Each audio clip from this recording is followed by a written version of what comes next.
안녕하십니까. 부동산 코칭 박쌤 박진혁입니다.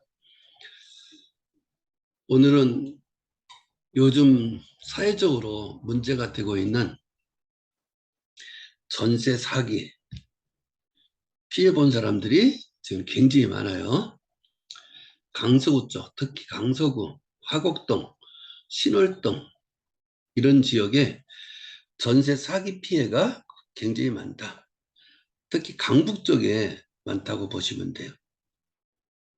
자, 이 전세 사기 피해 방지 방안의 후속 조치로 국세 분야에 대해서 기획재정부에서 이렇게 발표를 했다. 그래서 이런 내용을 한번 살펴보도록 할게요. 자, 세금 부분을 지금 현재 어떻게 되어 있냐면 세금 부분은 임차 희망인은 계약 전에 임대인 동의를 받은 경우에 임대인한테 동의를 받아야 돼요. 동의를 받은 경우에 부동산 소재 관할 세무서장 및 지자체장에게 미납조세 열람 신청이 가능하다. 계약 전에요. 계약 전에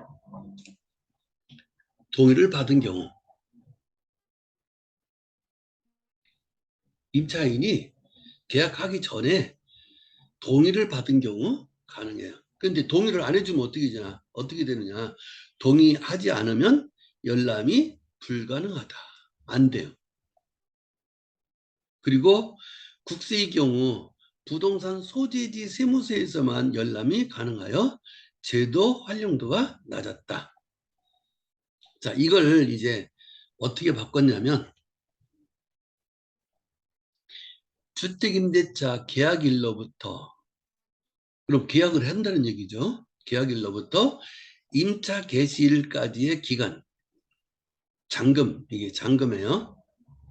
잔금까지의 기간 요 안에 임대인 동의 없이 미납조세 열람이 가능하도록 제도 개선을 했다. 아니 계약일로 하지 말고 계약 전에로 좀 바꿔놓지 이걸. 지금 계약 전에가 계약일로 지금 바뀌었어요. 그러면 임대차 계약을 해야만이 지금 된다는 얘기잖아요. 임대차 계약을 해야만이. 그러면 계약을 하면 계약금이 계약금 보내야 될 거 아니에요. 그래야 계약이 성사되니까. 그러면 임차인들은 이제 계약을 할 때 이렇게 계약을 하시면 돼요.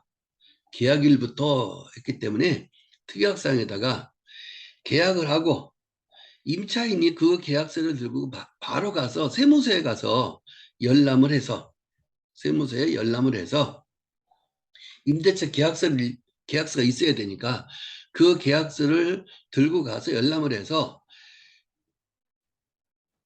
미납세금이 없다. 그러면 계약금을 보내면 되고 미납세금이 있다 그러면 잔금을 안 보내면 돼요. 그러니까 계약하고 나서 계약금부터 먼저 주지 말고 특약사항에다가 미납세금이 없을 때 계약이 성사된 것으로 본다. 그럼 임차인은 이제 이럴 때 임차인이 주의를 하셔야 되는 거예요. 계약을 하고 계약금을 보내지 마세요.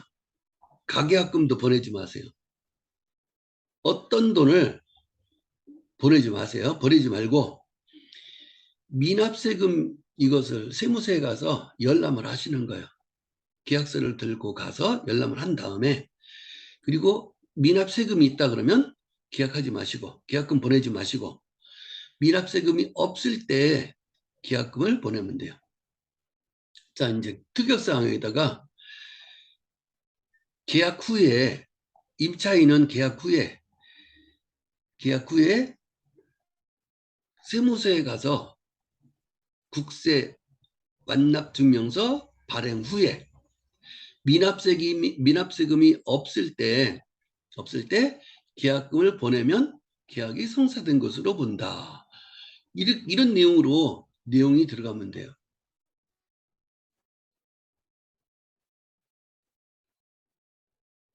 자, 임대차 계약서를 들고 가야 돼요. 자, 이제 어떤 사람들은 해당이 안 되냐면 보증금이 일정 금액 초과한 사람만 적용을 해요. 왜냐하면 소액보증금으로 최우선 변제권으로 돈을 먼저 받으면 국세보다도 먼저 받기 때문에 최우선 변제권은 그 사람들한테는 굳이 이런 게 해당이 안 돼요. 그러면 어떤 사람들이에요? 월세. 월세 보증금은 1,000만 원, 2천만 원밖에 안 된단 말이에요. 어떤 사람은 500만 원, 1,000만 원, 2천만 원. 이렇게 작은 금액들은 이거 굳이 필요가 없어요. 월세는 전혀 걱정 안 해도 돼요. 단, 뭐 어떤 게 걱정이 되는 거예요? 전세. 보증금이 많은 경우가 이제 걱정이 된단 말이에요. 그래서 이런 사람들은 가서 열람해 볼 수 있도록 이렇게 법을 바꿨다. 자, 이제 이 절차도를 한번 볼게요. 자, 미납국세 열람 적용 방식. 임차인은 임대인하고 계약을 먼저 해야 돼요. 1번으로. 자, 계약을 하되 계약금은 보내지 않는다. 계약서를 작성을 하는 거예요. 계약서 작성만 하는 거예요. 그리고 나서 계약금 보내지 말고 두 번째, 그 계약서를 들고 어디로 가요? 미납국세 열람하러 간다. 그리고 열람을 해서 미납세금이 없으면 계약금을 보내고 미납세금이 있으면 계약금을 보내지 않는다. 이렇게 분명하게 선을 딱 그어 놓으세요. 아니면 특약서에다 그 내용을 안 써도 오늘 중으로 계약금을 입금한다 이렇게 써놓으면 돼요. 그리고 나서 국세청에 가가지고 열람을 했더니 미납세금이 있어. 그럼 계약금 안 보내면 되는 거예요. 미납세금이 있은 경우는 계약을 무효로 한다 하는 내용이 거기다 하나 딱 써주면 돼요. 임차인이 국세 완납 확인 후 미납세금이 있으면 계약은 무효로 한다 하는 내용이 딱 들어가면 돼요. 그러면 이제 세무서에서 임대인한테 이렇게 통보를 해준대요. 자, 1번과 2번을 계약금을 보내지 않는 경우로 생각을 하시면 돼요. 1번. 계약서를 작성을 해서. 그러니까 계약금을 줬는지 안 줬는지 세무서에서 확인이 안 되는 거니까 확인하지 않잖아요. 그래서 계약서를 작성 후 바로 가서 국세청에 가서 계약금 보내지 말고 국세청에 가서 바로 세무서에 가서 확인한다. 열람을 하시는 거예요. 자, 이제 중간에 전세 사기에 주로 많은 부분들이 임대인이 바뀌는 걸 이렇게 많이 해요. 임대인이 바뀌어요. 임대인이 바뀌면 자, 종전 임대인의 미납 세금만큼만 변경된 새 임대인도 미납 세금이 있으면 만약에 미납 세금이 여기 200만 원인데 변경된 종전 임대인이 200만 원인데 변경된 임대인은 1,000만 원이다. 미납 세금이 1,000만 원이다. 그러면 이 1,000만 원 중에서 200만 원만 먼저 빠져나간다는 얘기예요. 먼저 준다는 얘기예요. 그리고 나서 임차 보증금 주고 나머지 800만 원을 후순위로 받는다. 종전 임대인의 미납 세금만큼만 변경된 임대인도 미납세금이 그 범위 안에서만 인정을 해준다 하는 얘기예요. 참 임대인들이 왜 국세를 저렇게 미납을 할지 돈을 떼먹으려고 작정을 한 거죠. 그죠? 돈을 떼먹으려고 임대인들이 작정을 한 거예요. 가장 쉬운 게 돈 떼먹는 방법 가장 쉬운 게 임차인 돈 떼먹는 방법이 가장 쉬워요. 그래서 임차인 돈을 저렇게 떼먹는 거예요. 자, 경매 공매 시 국세의 우선 변제 원칙 국세가 먼저 빠져나가는 것은 자, 원칙은 법정기일과 임차인의 확정일자를 가지고 판단을 해요. 물론 확정일자만 있으면 되는 게 아니에요. 전입신고가 돼 있어서 대항 요건을 갖춰야 돼요. 대항력이 생겨야 돼요. 대항력이 발생한 대항력이 먼저 발생하는 확정일자예요. 법정기일과 확정일자를 가지고 법정기일이 더 빠르면 먼저 받아가는 거고 확정일자가 빠르면 임차인이 먼저 받아가요. 그런데 요 당해세만큼은 여기는 다르다. 법정기일과 무관하게 우선 변제를 받을 수 있다. 당해세, 상속증여세, 그리고 종합부동산세. 이건 법정기일과 관계없이 먼저 빠져나간다. 상속증여세, 종합부동산세.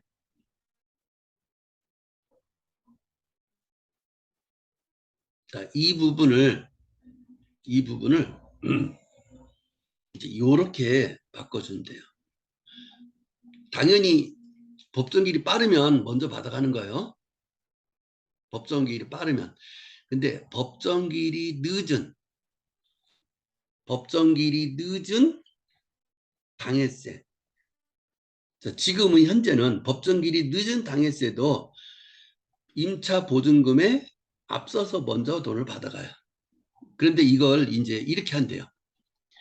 법정기일이 늦은 당해세 요 부분이 만약에 100만 원이다. 그러면 이 100만 원, 이 100만 원 부분에 대한 내용을 100만 원을 보증금으로 준대요. 보증금에서 준대. 보증금으로 먼저 받아가도록 하겠대요. 만약에 법정기일이 늦은 당해세가 1000만 원이다. 그러면 이 1000만 원에 대한 금액을 보증금한테 준다는 거예요. 보증금으로. 임차인한테 먼저 준다는 얘기예요. 그리고 임차 보증금 그리고 근저당 임차 보증금 나중에 이제 다 못 받은 보증금 주고 그리고 법정기일이 늦은 당해세는 제일 늦게 받아간다. 그럼 법정기일이 늦은 당해세는 돈 떼이는 거예요. 그러니까 법정기일이 빠른 것은 먼저 받아가고 법정기일이 늦으면 거의 못 받는다라고 보시면 돼요. 국세가. 그러니까 국가도 임차인보다 늦게 받아가서 돈을 떼일 확률이 이제 생기는 거예요. 그럼 돈 떼있다 해서 국세를 못 받아갔다 하더라도 국세는 소멸하는 것이 아니에요. 그대로 남아 있어요. 체납세금은 다른 부동산에 이제 붙게 되는 거죠. 자, 법정기일이 늦은 당해세. 아까 법정기일이 늦은 당해세가 먼저 빠져나가는 것이 바로 요거라겠어요. 종합부동산세 그리고 상속증여세 이런 것들을 먼저 주는데 그 먼저 주는 것만큼을 그 금액을 임차인한테 준다는 얘기야. 이걸 임차인한테 임차 보증금에 먼저 주고 그리고 나중에 법정기일이 늦은 당해세는 제일 마지막에 돈을 찾아간다. 과연 이런 게 그렇게 얼마나 있을까? 제가 경매를 지금 보면 그렇게 많지 않아요. 경매하는 사람들은 법정기일이 언젠지 우리가 알 수가 없어서 입찰에 못 들어가는 거지 법정기일만 알면 얼마든지 우리가 들어갈 수 있어요. 법정기일을 지금 알 수가 없어서 우리가 입찰을 못하는 거거든요. 그래서 입찰을 못하면 임차 보증금 떼이는 확률이 높은 거죠. 그리고 저당권이 이렇게 있는데 그 임대차 보증금으로 전세 들어가는 거 이거 굉장히 위험한 거예요. 이 두 개를 합쳐서 70%가 넘어간다. 담보율이 70%가 넘는다 그러면 이것은 돈 떼일 확률이 높아요. 그래서 절대 하면 안 되는 거예요. 자, 전세 사기에 대해서 국세를 어떻게 해주겠다 하는 내용으로 오늘 살펴봤습니다. 수고하셨습니다.